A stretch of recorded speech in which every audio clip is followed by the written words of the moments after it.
This isn't just a road that is under construction, this is the Doldo Road, and it is the beginning of transformation in Nanyuki.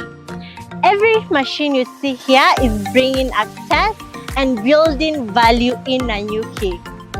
And where infrastructure goes, the value of the land increases. Money Ridge is located where growth is happening in real time. So the question is simple. Will you buy now before the road is complete, or will you buy before the prices go high?